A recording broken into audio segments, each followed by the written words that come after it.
Powered by Rev Media in partnership with TSN, it is season 6 of the Ray and Dregs Hockey Podcast, presented by our title sponsor, Canadian Club Whiskey. Canadian Club Classic 18-year-old high-proof, full-bodied whiskey with the aromas of toffee, spicy vanilla, caramel. You've got Rishaug, butterscotch finish that is so deliciously smooth. Invite your senses to an elevated Canadian whiskey experience with Canadian Club. So here I am in Florida, Ray. Holly flipped around. Hey, yeah. Flipped around. I'm at home. Yeah. You're in the hotel. I like your artwork better than mine sometimes. Perfectly framed seahorse. Hey, that is a perfectly framed seahorse. Yeah. So we arrived on Saturday. A couple of days of blissful sun before the NHL owners meetings, which got underway yesterday, and we'll touch on some of what was discussed yesterday. Man, Michael Andlauer making headlines with the Ottawa Senators. But I don't know if this is appropriate, but Holly and I had a what would Ray do moment on Sunday. Okay. So we go out for lunch. Yeah, we go out for lunch, do a little bit of shopping. Nothing significant. Order the Uber to come back to the hotel. Big Uber XL, traveling in style, right? Get in the Uber, and instantly we're hit with just stench. Like stench. And first thing, I look at the driver, well put together dude, big muscly guy, and I'm thinking, all right, I don't know, like maybe he's got like a container of boiled eggs. He's a bodybuilder, that type. Like seriously, I'm like, I don't know. Maybe his lunch is like 4 boiled eggs sitting in a warm container on the front seat. I don't know. Okay, so, but it's like eye-watering. In this big fancy Uber, I roll the window down because I'm like, okay, well, like, what are we going to do here? I don't want to stop and get out because I'm trying to get back to the hotel. What do you do? I just rolled the window down and we suffered. What do you do? Yeah, you can't, there's no way to bring that up. It could have been maybe his previous passenger. Maybe. Could have been something, or it could have been him. Who knows? But that's a tough one, especially how long was your drive?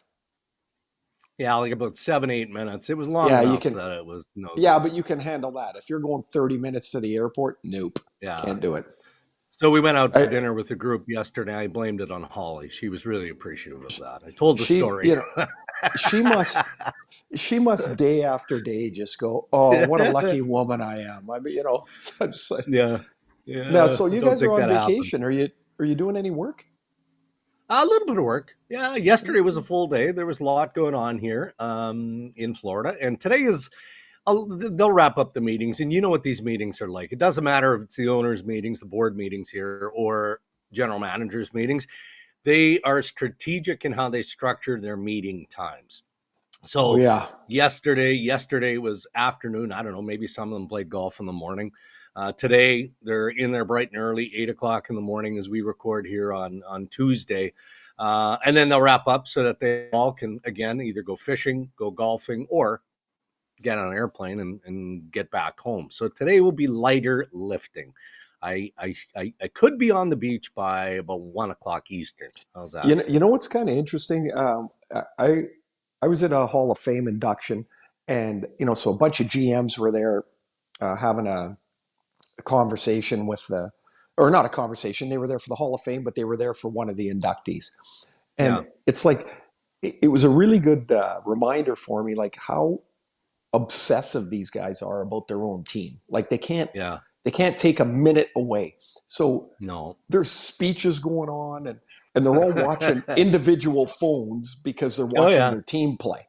And I'm like, you guys, they're going to win or lose whether you watch or not. Like, why don't you pay attention here? And they're like, and then I'm thinking, if I was a GM, I'd have that thing stapled right in front of me too. And then there were 2 GMs standing there watching the same phone. I'm like, do you guys share a cell plan? Or like, could you get 2 phones and watch the game? They had the 2 heads were like clunked together. They were playing each other. It was really kind of fun. So even though they got their time off, they're always checking in but it's like 24/7 obsession in that job, man. All right. Well, we're going to start with the meetings and really the periphery. So, not specific to the meetings, but we'll get to that in just a moment in headlines here. Brought to you by Tim Hortons.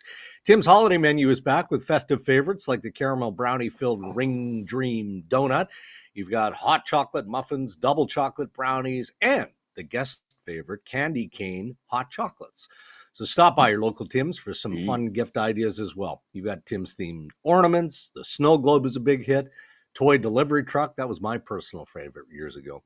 Plushies, scented candles, and so much more. So you go into these meetings on Monday here in Florida, and normally we've got a pretty good handle on what the agenda is. And again, it's mostly business related, right? They're talking about, the increase of the salary cap. Of course, the CBA negotiation is right around the corner, things like that. And you get presentations, legal.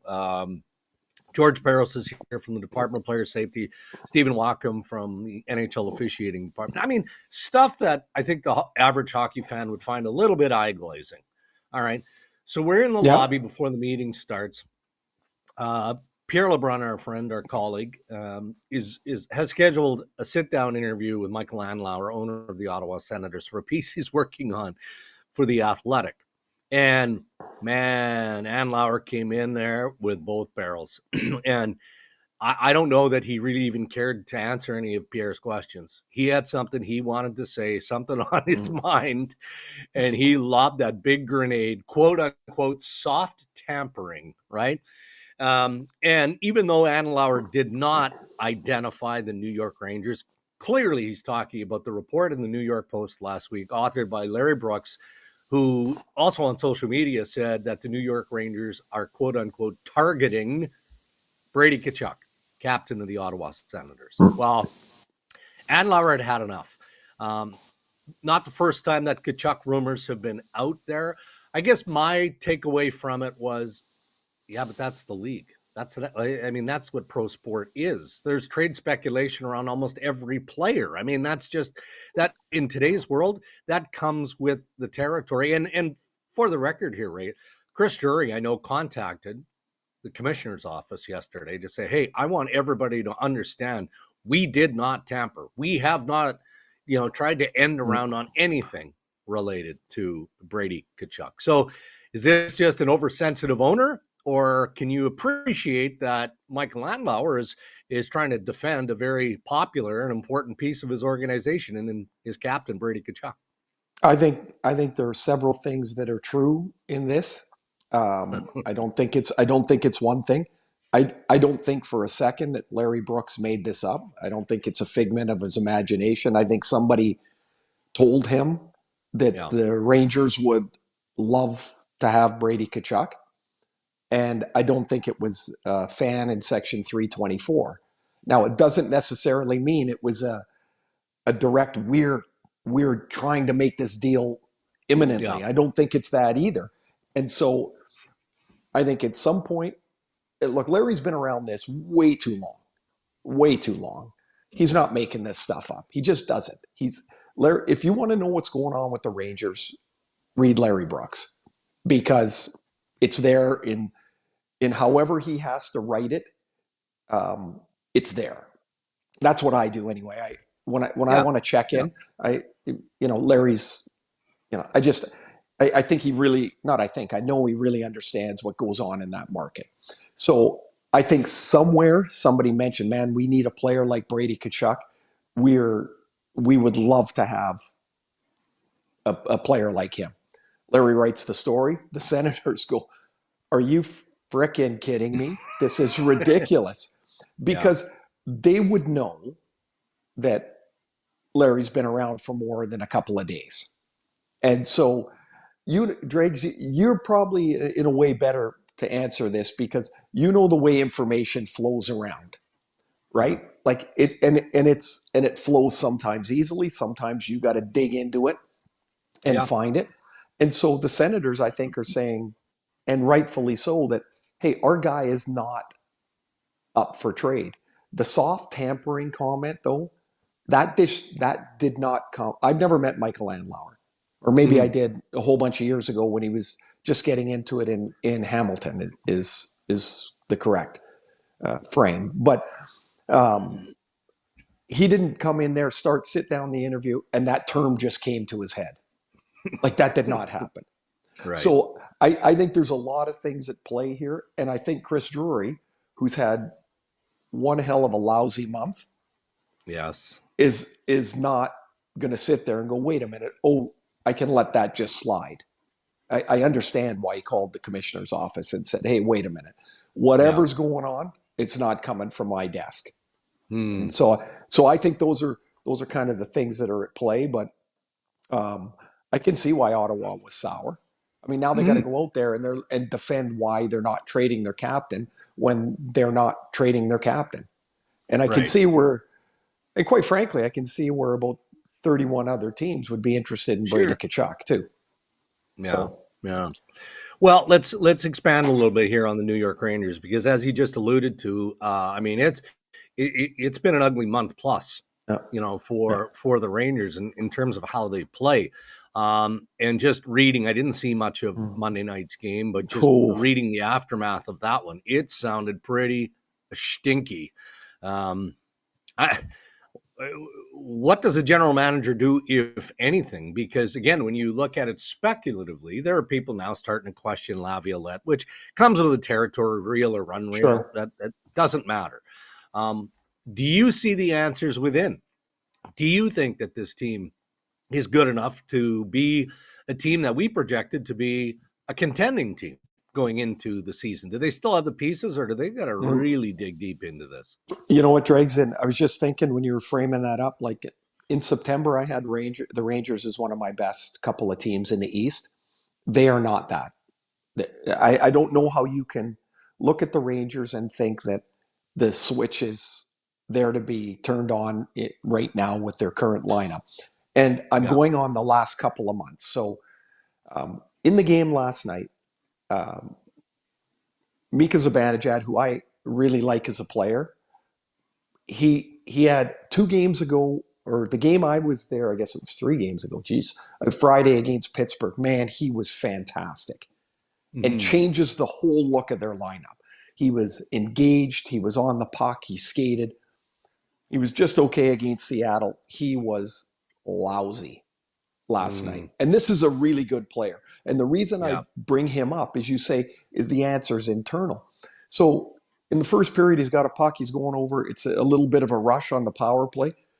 He makes a backhand pass that had 0 intensity to the play, and he almost double hit it, and it was offside. It was ridiculous. Go look at the first Chicago goal. The puck comes around the boards. He goes to reverse it, and he flubs it. He passes it, I think, to Bertuzzi behind the net. Bertuzzi ends up scoring right away. Ryan Lindgren is not the player he was a year and a half ago. Man, this guy is beyond a warrior. Like, that term gets phrased a lot in our game. We watched him in a playoff series get hurt, high ankle sprain, leave the game, come back the entire series. He must have done it 6 or 7 times. We're like, oh my God, like how's he doing it? Preseason, he gets his cheekbone broken in a fight. He's come back. He's just nowhere the same player. No. That memo that went out, Dregs, 2 weeks ago, that was a mistake. Because now the churn in the locker room, everybody's there is everybody on edge, and nobody really looks engaged. They think they are. If people want, if you're a Ranger fan, go back and watch the. You won't find it, but there's a chance in the first period. Connor Murphy gets a pass from the sideboards. He comes right down the slot. Dregs, he's so open. Like, he takes like 4 strides. He's now between the tops of the circle. Oh boy. He misses the net by about 9 feet. He shoots it over the net. If you watch Alexis Lafreniere, he's the right winger. He could have shook hands with Artemi Panarin, the left winger. He didn't stop. He didn't look behind him. He just kind of like wandered all the way through. Like, it's like, what's hard work? Playing well. Playing well is hard. You got to stop. You got to reverse your field of play. You got to be on a swivel. What's easy is wandering through the play. And when I watch the Rangers, that's what I see. And so But how do you change it? Say you want to make a trade. You got guys with no trades, a few with no moves, many years and millions of dollars on their contract. Like, Yeah. who are you going to trade? Where are you going to make that deal work? Yeah. I, And get I think anything of value they're in back, right? Yeah. right, unless you, it's too early to punt on the season. Yeah. But like, unless you're trying to move forward, wouldn't that be something if they went back into a little bit of a soft rebuild? Yeah. Yeah. Like, Maybe. I don't think they are. I think they'd be way too stubborn to do that. But they've Mhm. got real problems, mainly because the pieces contractually are really tough to move. Mm. Well, when you talk about making moves, I probably do 8, 10 various interviews a week, radio, podcasts, all of that. Right. And Yep. one of the main topics is always, okay, what are the New York Rangers going to do? What about the Nashville Predators? This team needs a defenseman. This team needs a center, all of that. Right. And Yep. I repeatedly keep saying it's so difficult to make deals that matter. Unless you're Chris McFarland and you recognize that your goaltending is lousy and you'd better do something to change your goaltending. And in 10 days, he goes out and acquires, Scott Wedgwood first from the Nashville Predators. And then yesterday, in a real significant deal with the San Jose Sharks, brings in Mackenzie Blackwood. So in 10 days, he completely changes the look of his goaltending. I mean, that's how you get stuff done. Now we'll see if it bears fruit for the Avalanche moving forward, but that's impressive work here. Now, if I'm right, it cost them a goalie prospect in Yeah, Ananen. It cost yeah, them a pretty good forward prospect in Kovalenko, correct. uh, Yeah, an expiring goalie in Georgiev, who they had lost faith that could be their number one. right. That was clear, and 3 draft picks, Yeah, and yeah, so that's a pretty big bounty to remake your yeah, goaltending. But this is, I don't know. The more I'm around, the more I understand building through the draft and all that, and you collect your picks. But there's a certain time where you either go for it all the time, all the way, or you don't. You yeah. cannot be half pregnant.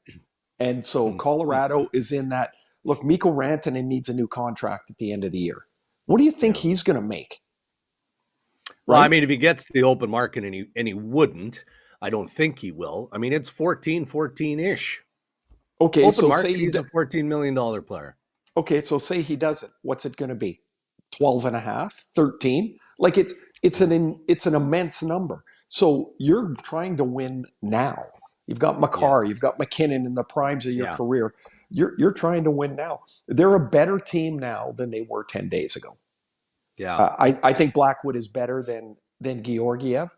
Um, Wedgwood is just a real pro. He really is, Yeah. and had a shutout his last start, by the way. And then so you trade a goalie prospect who may or may not make it, right?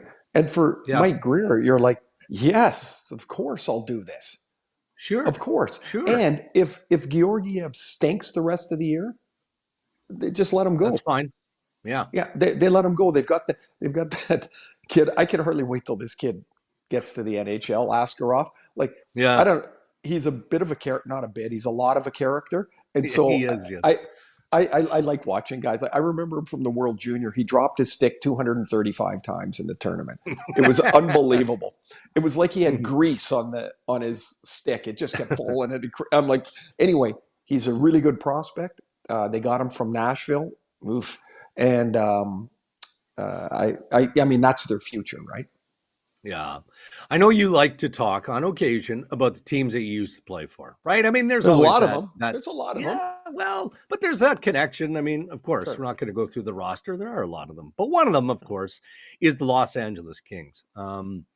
And again, we just talked about the work of Chris McFarland, general manager for the Colorado Avalanche, but Rob Blake has done some interesting, noteworthy things in terms of, Yeah.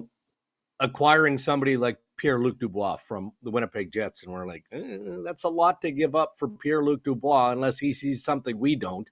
And it didn't work out. But he changes Dubois into Darcy Kemper. And it looks pretty solid. So now I look at the LA Kings. I'm like, okay, they've won 5 in a row. They've got a daunting road swing coming up here. I think it's 7 games on the road. Jim Heller's a good coach, appears to be, but clearly they've got the buy-in too, right? Because they're not winning games in a flashy sort of fashion. They're winning games by playing sound defense, correct? Like everybody's bought into the structure. Yeah, for sure. But okay, so a couple things. So Jim Hiller's been an assistant coach since the beginning of time, right? Like he has been in various places with really good, really experienced head coaches. He's waited a long time to be a head coach, and so he takes over in the interim from Todd McClellan. And what I found interesting is when they went into the offseason, you saw some quotes from players, and then it's become the way they played. And basically, the quotes were, "We don't want to play where we're standing on our heels the whole game and playing a 1-3-1 where we just accept the rush and we defend and we chip it out." And so Hiller's tweaked that system a bit. They're more aggressive. They're more up the ice. They engage the play more. But I am surprised. Sometimes there's an addition through subtraction. And it was not working with Dubois in LA at all. They trade him to Washington for Kemper, as you mentioned. Washington is thrilled with him. They're thrilled. It's been exactly what they needed. Yeah. And so how about that? Geez, a trade that looks like everybody is pretty happy with, right? Like that's kind of incredible because it doesn't seem. But this goes back to our last week's guest with Billy Guerin. And he said, if you're trying to win every trade, A, you don't make the trade, or B, you lose a trading partner in the future. He goes, he learned from Jim Rutherford, make a fair deal. And for LA and Washington, that deal worked. But what really surprises me is when Drew Doughty broke his ankle in the first game of the year, I'm like, they're dead. Like, how are they going to do this? Well, they've been telling everybody about Brandt Clark for about 3 years. We love this kid. Yeah. He's going to be good. And he gets there, and sometimes he pops up on the highlights, and you're like, oh my gosh, that was really good. But at the center of it all, still with Fiala, who's a really good player, and they've uncovered some offensive thrust to their game that they didn't have in the past. Right in the middle of it still is Anze Kopitar. I love Anze Kopitar, man. Yeah. What a player. What an amazing grade A person that he is. 1,400 games, surefire Hall of Famer. If you take him out, it's almost like in Boston, you're seeing a little bit of erosion of the culture because the leaders get older and they retire. And then you still got Brad Marchand there. Right? Yeah. Like he's a connective lane through all those great leaders there. And in LA, they've got Kopitar, who's been there through all the Stanley Cups. And I feel good for Rob Blake. I played with Blake. He's a hell of a guy. Yeah. And, man, he's had they've had some pretty bumpy road here over the last couple of years because they're a team that feels like they're right there. Last couple of years, they keep running into Edmonton and then they go home. Yeah. Let's wrap up Tim Horton's headlines with a couple of board-related items here, right? Again, we're not going to bore you with some of the business stuff. It doesn't really matter as Norm Macdonald would say, board, B-O-A-R-D or B-O-R-E-D, board.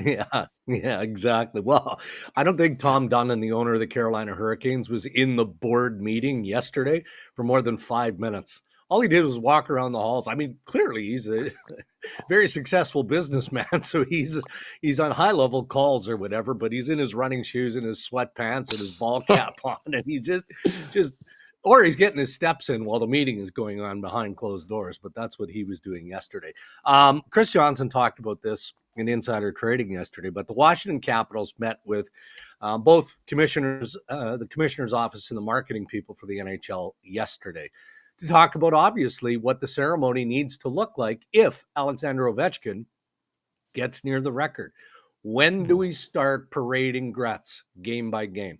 Is it 5 games? Like all of a sudden, if Ovie is in that territory, and with him especially, got to be careful, right? He has the capability of ringing off 2-3 goals a night. So Like they're working out all of the dynamics, which fascinates me. But I'm also happy about it because this is something from a league perspective that should be celebrated if he gets there at some point this season. Yeah, I would say that you start parading and lugging Gretz around like he's a poor guy. He's going to be like a trophy. They're going to bump him Yeah. around city to city. But um, when he's 5 goals away, you don't need to be there. You're not getting 5 goals in a game. No. And so, I guess they're looking at, 3 goals and in, and, you have to. I just had a thought. What if he scores and it's offside? And they start, and, Oh. and it's some goofy shift that lasts for 30 seconds. And then, everybody piles out of the bench. They drop balloons from the ceiling or whatever they're going to do. And then we have a challenge. And those goalie interference would be perfect. Take it away. And they go over there and they're staring at the tablet for 11 minutes and they're like, we got to count this. How do we count this, man? So, yeah, but it's cool that look, we're going to see something in our lifetime that people didn't think was possible. Sure. It's going to happen eventually. And, there's a hell of a lot more logistics to make it look right than we would ever think of. Okay, one more quick thing, because I love kind of annoying you from time to time. And sometimes the nuance and the overthinking that goes on around sport, in this case, the NHL, annoys you from time to time. So I threw this one at you via text on Monday. So nothing is happening, but I believe the officiating department has put this on the radar of NHL hockey operations, and then by extension, it'll get to the GMs.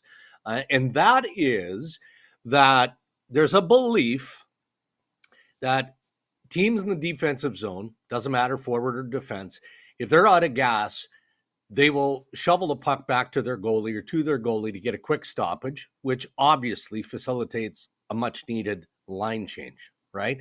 And it's been noticed that this happens on a semi-regular basis. Is it an area of concern? Because in theory, a tired team makes mistakes. Mistakes lead to goals. So is it something the league has got to potentially identify as a problem? So they're monitoring it, Ray, but is this overthinking in your opinion? It's so overthinking. I mean, you know what I like is if the play continues on and then they get to the red line and chip it into the corner and everybody changes. That's such an exciting play. Oh, the best. So they're worried about more offense. All we do with every rule that they have is take goals away. Yeah. Like, who cares? Could this happen twice a game? So what happens, Dregs? There's a shot. There's a bounce in the slot. And everybody, that where the best players in the world turn into peewee players and everybody's flailing around with the puck. And a D just taps it back to the goalie. Like they're in the crease. Is that a penalty? Yeah. Does it need to be from 4 feet? Or maybe could we review that? This to me is like, this is what happens when you watch too much of anything. Right. Like there's no, in my opinion, there is no reason to even investigate this other than somebody was watching it one night late. San Jose or LA was playing. They just wanted to go home. And there were 3 of these in the third period. And the guy's like, oh, for crying out loud. Like, honestly, can we just frickin' go home? I will say this, and your opinion matters as much as anyone's, right? So I didn't do a GM poll, but I just sent it to 3 general managers this morning in prep just to see if their opinion would match yours. I got the exact same pushback. They're like, come on. Like, that's not real. I'm like, it's real. It's doesn't mean it's going to happen, but it's being discussed. Yeah. Do you know what? I'm going to say this, Dregs. I love baseball, right? Yeah. They're talking about this golden hitter rule. Yes, I'm aware. That each team would be able to put their best player up one time a game. If they bring that rule in, I will never watch another baseball game. Oh boy. Because what they should just do too then gimmicky, right? Oh, put a clown nose out there. Maybe if the guy from the outfield hits the clown nose, they get 2 outs. Like, it's stupid. Like, what is wrong with these people? Like, it's not sport. It's not entertaining. It's not engaging. Like, right. Roger Clemens had a great line. He said about this, he goes, if I strike a guy out with the bases loaded, does he get to hit again because they're going to use the golden hitter? Like, in theory, he might. Yeah, like, yes. It's just, I know they could say, oh, you can't do it in the same inning and all that. But this stuff to me is like, you're just overthinking the thing. It's just, it's nonsense. There you go. Those are your headlines. Thank you, as always, to Tim Hortons.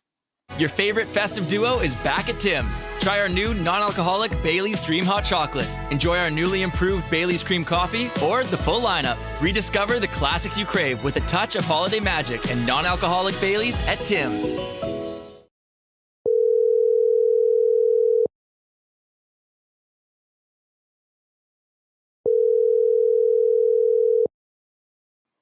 Hey, buddy. Hey, are we doing this or what? Yep. Get your pork chop out and comb your hair, and let's chop. Yep. I'll hop in on video in 3 minutes, Zuby. No video, please. No video. Give me a minute. Wow. Zuby, you're a bad man. Time for Ask Ray and Dregs Anything, brought to you by Acon. With over 150 years in the construction industry, Acon is one of Canada's original leaders in heavy industrial contracting, always looking for great people to join their team. If you or someone you know is looking for work, go to acon.com, click Join Our Team, and you will see all of the employment opportunities that are available. Acon, building what matters to enable future generations to thrive. Oh, and look who we woke up as we record this morning. Nice. There he is. The Hey, TSN guys. Bureau Chief, Ryan Rishaug. Looks well rested, took his melatonin at 8 p.m. last night and just had a beautiful 12-hour shift. Looking Okay. fresh. So in fairness to me, right? In fairness to me, I thought I'd been fired this week. I've got it right here on the chat. I did not know I was still part of this show. I'm looking at it. It says, "You're fired, Randine. I will only be responding to you from now on." So I was fired this week. I did not know I was still part of the show and had a show to do this morning. So it was not my fault, Dregs. It was your fault. Okay, fair enough. Well, yeah, no, I don't think it's fair enough. I think you got to show a little more grit. I don't know. At one point, you were called a 6'3" pile of Charmin, and Yeah, this you is did what call I me that. think. Yes, and so this is what I think has happened again here. What were you? No alarm. When's the last time you forgot to set an alarm? Like Yeah. 1994? I know. It's bad. It's bad, and I have no excuses. As soon as I saw the phone ring and it was Zuby, my heart sunk because I knew I was going to be eating it from you guys. I don't know. We what should to release say. the audio because the audio was. He didn't record it, did he? Hey, buddy, what's going on? Hey, buddy. Like it was. Dregs, painful. what do you mean we should? It's a guarantee or Zuby's fired. You weren't recording, were you, Zuby? Was Zuby recording? I No know, way. Zuby You was do not have recording. my permission. I am not signing the waiver. You do not have permission to release that audio. All right, let's get going. Everybody's in a rush this morning because we got off Let's to go. a late start. We actually got a few questions this week, but we got two that were travel related. And it got me thinking, let's do the travel related questions, but then a quick little rapid fire travel edition. We haven't done rapid fire in a little bit. So 2 travel questions, and then we're rocking and rolling. We start with Stuart in Montreal that says, Ray, do you enjoy traveling for your job? Seems you do it a lot. Has it become simply a necessity for your work, or do you like it? And does it make traveling for leisure less appealing? Every job has something that is a pain in your ass, and this is mine. And it's because to steal a line from a million different people, they haven't taken all the fun out of traveling, but they're doing their best. Like it is just not, and I get to travel well. It's just not, no, I don't love it. I don't love it. I think one of the fallacies is we get to do things when we're on the road. Like you get to the city, you eat dinner, you do your prep for the game the next day, you're at the rink most of the day, and then you go home, like fly home. So that part's a grind. It does not kill my enthusiasm to go see things. Like we were in the off season, the kids had a soccer thing. We went to Italy and England, like, man, I love doing that stuff. If I can bring my golf clubs, even better. How about you, Dregs? You don't travel nearly as much as Ray, but you've done more than your share over the years. Yeah, I don't travel that much anymore, and that part of it is glorious because I'm home more often. And man, talk about a lame excuse complaint here, but because I don't travel as much anymore, I've lost all status. Right, I'm not the super elite, any of that. Like I'm barely 25K now, and like you're back of the line of everything. So I get that frustrates me from time to time because I don't like standing in lines. I don't like having to wait for anything. And man, I'm back in steerage every single flight now. Back in steerage? You're not still flying in front of the bus? I still have a clause. Yeah, I do. Yeah. I have a clause, but it's like 3 hours or more. So yeah, I do. So you know what? Hey, and let me tell you about the 3 hour. So I had that in my last contract at TSN. When I would do games to Winnipeg, or in Winnipeg, I was doing a lot of Jets games then. It's like 2 hours and 53 minutes. Yeah. I'm like, are we serious? I mean, if we circle twice, call my agent. Here's a real quick. I think they slipped the fastball by me there. That's awesome. Speaking of, here's a quick one. So when we lost the rights 10, 11 years ago, whatever it was, so the brass of TSN come to Bob McKenzie, myself, James Duthie, because they want to renegotiate. They were worried, I guess, that the competition may want one of us or all three of us, which I thought was somewhat amusing. Anyway, this is part of the negotiation. And Bob and I had it in our head. We were getting business class. Poof. Doesn't matter if you're flying an hour to Ottawa from Toronto. Duthie had already agreed to a maximum 6 annually. 6 trips. James. I don't know that I've seen Bob McKenzie more angry. Like he was beside himself. So anyway, you're fearless leader. Yeah, James Duthie, your fearless leader in negotiating with the overlords. Well done, James. The guy built a golf simulator in his basement with an 8-foot ceiling. So really, what can we say? All right, moving on. That's right. Moving on to the rapid fire. Let's just get to it. And we need to be rapid here because people got things to do. And this is our travel edition. Zuby, you can add a music bed if you think it needs it for entertainment value here. A bunch of travel-related questions. We will start with Ray. One airport that you avoid at all costs in your travel, and why, Ray? Houston. It's the biggest airport, most sprawled airport. I hate it. It's lousy. Dregs? Chicago or Edmonton. Chicago is just mayhem, right? Depending on which direction you're going. Edmonton, only because, you got to take another plane to get to downtown Edmonton from the airport. All right. I'm going to let it pass. As a YEG guy, that raises my eyebrow. I almost hit the whistle, but I'm going to let it pass. Backpack on the plane with you, above your head or at your feet, Ray? At your feet, like seriously. I that drives me up the walls. You got some guy there, overhead bag, backpack, jacket. Yeah. You're like, it's not a personal attaché for you. Like, don't be rude. Stick it under your feet. Optional for me, optional. If there's room above and I'm not inconveniencing anyone around me, then I will put it up there because I've got long legs and I like to stretch them out. So I don't want anything to impede my comfort. Long legs, hey? Really? Holy cow. I can't believe there was that big of a well, I'm like, what is he thinking? Long legs. I kind of looked at Ray and was like, is he going to chirp him? And then I'm like, well, wait a minute, Ray can't chirp him. So I guess this is on me. Yeah, nothing for me there. Window or aisle, and why? Long flight, aisle, shorter flight, window. I hate crawling over people to go to the bathroom. Yeah. So, although I will say there's nothing more annoying to me. I'm going to say nothing on a plane when you're on the aisle and people are walking in and they're like boink, bonk, bonk, and they get their backpack and they hit 3 guys on the way. I always get hit. And I'm like, can you not just walk in a straight line? Like, it drives me crazy.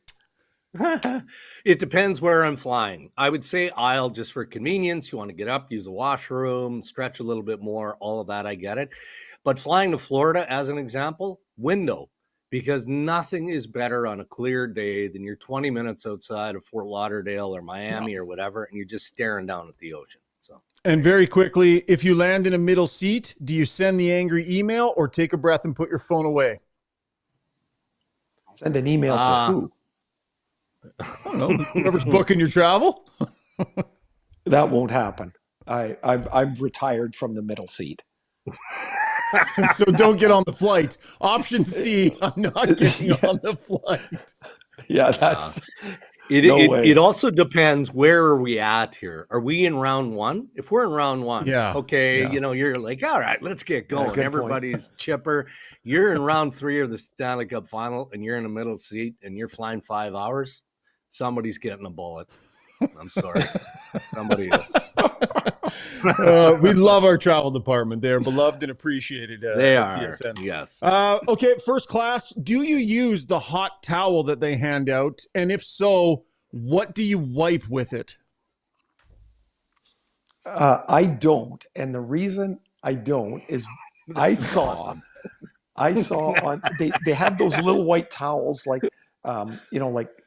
like a pyramid stacked on their little tray, right? And the flight attendant was pouring hot water over them. I don't know why I thought they would be heated some other way, but just watching them pour like the hot water on there, I'm like, it struck me as gross. I don't know why. Yeah. Really? And so I don't, since I saw that, I haven't used, I don't know how else I thought they were heating them, but no.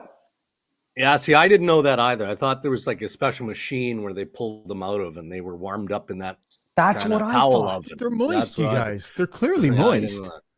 Yeah. However, I will say this.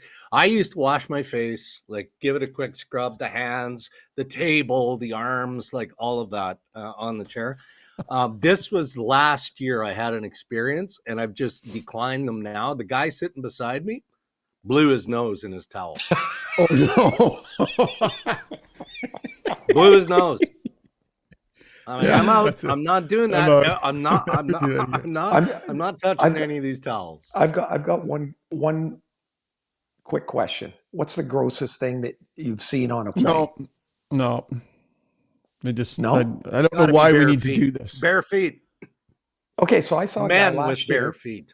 Yeah. Guy with his wife and little kid. They were in the bulkhead in first class or business, whatever. The guy had bare feet. He had his feet up on the carpet on the wall. Well, and I'm like, what a pig, man. What's he doing? Then he got up to go to the bathroom. He sent us a picture. He had a Band-Aid on it, didn't he? Yes. And then he gets up and he goes into the bathroom with bare feet. Are you freaking kidding me? I was like, that's not good. Okay, so that's my entry. Ryan? No, I'm not playing that. You're not allowed to ask questions in rapid fire. I asked the questions, and you took too long, so you get the whistle. Do you enjoy the warm nuts? D's? Pardon? The warm nuts that they hand out. Do you like the fact that they are warm? I always appreciate the warm nuts that they give you. As the kids would say, D's nuts. Oh, let's not do that, Raymond. That's outstanding. No, you guys will be shocked to know this, but coffee and anything salty makes me cough. I would never have guessed. So I stay away from the salty nuts. All right, two more. You do. Yeah, two more. Ray. Yes. Ray. I'm tired. He's just off the. Two more and we'll wrap this up. Now. You're getting another let's go. I gotta get going. Hotel bathrobe stays on the hanger. Ugh, never put that on. Are you kidding me? No. What is going on? Sugar, what did you do to your shot here? Did you touch I don't know. phone? Don't worry about it, though. You've still got my audio. You don't need my video. Final one. No. Getting on a plane, your favorite place to go that you've ever been. Ray, favorite spot you've ever been? Oh man, been so lucky. I went to Italy last year. I would say that I can't just pick Italy or playing golf in Ireland. I thought it was just spectacular. Both of them just amazing. Oh yeah, Hawaii. Yeah, that's was a good tough too. one. You know, like Yeah, the sun, anywhere with family. That's the best. Yeah. So that's a good question. Italy for sure. Prague might be up there though, Ray. We spent some quality time in Dregs. Prague. That's one of the most beautiful cities in Yeah. the world. If people are ever over there traveling, man, get to Prague. Yeah. You'll have a great time. Yep, been there. Amazing. That was Ask Ray and Dregs Anything, brought to you by our good friends over at Acon. Sorry, guys, I crawled back into bed. I'm tired. Have a good rest of your day. Perfect. All right, buddy. There's Ryan Rishaug, the bureau chief for TSN, Alberta's bureau chief. He's having some struggles, some difficulties today. Yeah, big on technology, I see. Way to go, Ryan. Actually, that was a fun segment. I mean, normally Ask Ray and Dregs is a fun segment, but the travel theme was a good idea because you've had some experiences. Yeah, but if it's like anybody, if you travel a lot, you're going to see a lot of things. And some of them you don't want to see, and some of them just, after a while, you just got to laugh. Yeah. I will say, Dregs, you know what I'm going to throw out there is my... one of my newest pet peeves is somebody talking on speakerphone or FaceTime with no headset. Yeah, it's invasion, right? Like you don't need to hear it. Emily Kaplan calls it the enemy of quiet. And it really, because now you feel like you got to yell because you're on the FaceTime. It's like, that's my pet peeve right now. All right, buddy. What's your week look like? You're at home right now, but a little travel. Speaking of travel, Canucks tonight. It's Tuesday. St. Louis in town. I think Thatcher Demko is going to make his season debut, and there would be a lot of people really excited. Even though Kevin Lankinen has been amazing. But so Canucks tonight, Edmonton and Minnesota on Thursday, Bruins and Canucks on Saturday night, and then. Yeah, that's it. So, busy week, but good week. What about you? When are you going home? Tomorrow afternoon. It's a bit of a weird sort of flight plan, right? Like, I mean, I guess you could hobnob and go over here and then fly to Toronto that way, but no, why would I? I want a direct flight.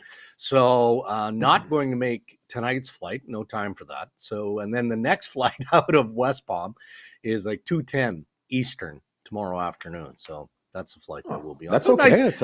We'll wrap up this board meeting shortly here after the pod and do a little bit of TV work and then more lounging on the beach with lovely Holly Dreger. That'll be the extent of it. You guys have a great vacation, and thanks to everybody for listening. We'll talk to you later in the week. You bet. Thanks, Ray. Thank you to our sponsors as well, who continue to support the Ray and Dregs Hockey Podcast. They make this podcast possible 2 times every week.